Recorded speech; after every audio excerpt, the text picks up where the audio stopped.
اور وحی کی بھی دو قسمیں، وحی جلی اور خفی. وحی جلی یہ جو قرآن پاک کی شکل میں ہے، اور وحی خفی جو ہے وہ حدیث کی شکل میں. دو قسم کی وحی. ان الربیہ مثال دے کے جو سمجھائے، یمبت خیار العشب فہی کلھا خیر فی نفسہ. موسم بہار کی بارشیں اپنے طور پر بہتر انجام ان کا ہوتا ہے کہ طرح طرح کی انگوریاں اس سے ہوتی ہیں. وہ تو بذات خود بارش نقصان دہ ہے، فائدہ ہوتا. دیکھتے ہیں جیسے بارشیں ہو رہی ہیں کتنا سبزہ اگتا ہے. یہ درخت جن کے پتے جھڑ چکے ہیں کیسے رفتہ رفتہ ان کی کمپلیں پھوٹیں گے. بارش جو ہے یہ تو بہار لاتی ہے. وَإِنَّمَا يَأْتِي الشَّرُّ مِنْ قِبَلِ إِفْرَاطِ الْعَقْلِ. خرابی جو آتی ہے وہ کھانے والے کی زیادتی کی وجہ سے آتی ہے. جب وہ دیکھتا ہے کہ یہ ہری بھری چیزیں، فصلیں، تازہ بتازہ پھل، بے صبر ہو کے جب کھائے گا، کھاتا ہی چلا جائے گا، تو پھر اس کے اندر خیر کے بجائے شر ہی ہوگی. فَكَذَلِكَ الْمُفْرِطُ فِي جَمْعِ الْمَالِ مِنْ غَيْرِ حِلٍّ. اسی طرح مثال ہے اس شخص کی جو حلال کے بجائے حرام مال کو کثرت سے جمع کرتا چلا جائے. جیسے کوئی جانور ہو یا انسان کثرت سے کھائے چلا جائے تو وہ اس کے لیے تباہی اور بربادی کا سبب بنتا ہے. اسی طرح ناجائز اور حرام مال کثرت سے جمع کرنے سے تباہی اور بربادی ہوتی ہے. فَيَقْسُو قَلْبُهُ مِنْ كَثْرَةِ الْأَكْلِ. کثرت سے کھانے سے دل کے اندر سختی آ جاتی ہے، دل کی نرمی ختم ہو جاتی. لوگوں پہ ترس ہی نہیں آتا، غریبوں پر، مسکینوں پر، بیواؤں پر، یتیموں پر، محروموں پر. اتنا دل پتھر ہو جاتا آدمی. فَيُورِثُ الْأَخْلَاقَ الدَّنِيَّةَ. پھر برے اخلاق انسان کے اندر پیدا ہو. فَيَتَكَبَّرُ وَيَتَجَبَّرُ وَيُحَقِّرُ النَّاسَ. پیسے تھوڑے سے آ جائے تو آدمی کی کیفیت بدل نہیں جاتی. تکبر، غرور، جبروت، دوسروں کو حقیر سمجھنا، اپنے آپ کو بڑا سمجھنا. وَيَمْنَعُ ذَا الْحَقِّ الْحَقَّ مِنْهَا. حقدار کا حق نہ دینا. پھر آدمی اس بات پہ ٹوٹ جاتا ہے. موسم الصيف بعد حشيم البقول شيئا فشيئا يأكل من غير استكثار كالمقتصد. بہار کی جو چیزیں اگتی ہیں کثرت سے، تو کثرت سے ہی لوگ کھا کے ان کو افارا ہوتا ہے، وہ ہلاکت کی طرف جاتے ہیں. لیکن خزاں کے موسم میں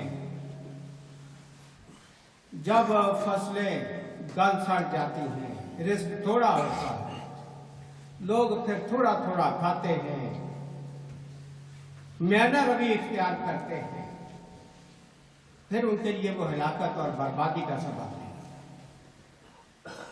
امام غزالی رحمۃ اللہ علیہ نے اس مال دنیا کی مثال یہ دی: مثال المال مثال الحیہ التی فیہا تریاق ناقع وسم نافع. یہ دنیا کا مال سانپ کی طرح. امام غزالی رحمۃ اللہ، سانپ کے اندر اللہ تعالیٰ نے تریاق رکھا ہوا ہے. اس کا جو زہر ہے وہ نفع دینے والا ہے، کیونکہ اسی سے ہی، اس کے زہر سے ہی تریاق تیار ہوتا ہے. یعنی سانپ کے کاٹے ہوئے کا علاج بھی اسی سے ہی اللہ تعالیٰ نے پیدا کیا.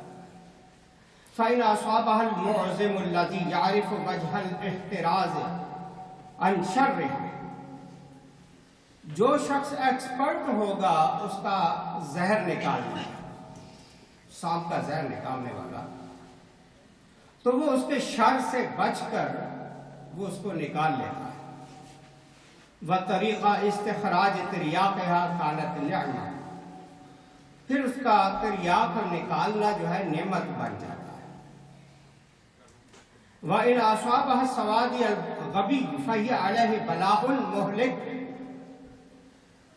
اگر ماہر شخص اس سانپ سے غیر ماہر شخص جو ایکسپرٹ نہیں ہے وہ سانپ کو پکڑ کے زہر نکال کے تریاق بنانے کی کوشش کرے گا، اس کے لیے مصیبت بن جائے گا، ہلاکت کا سبب بن جائے گا، سانپ اس کو کاٹے گا اور مر جائے گا۔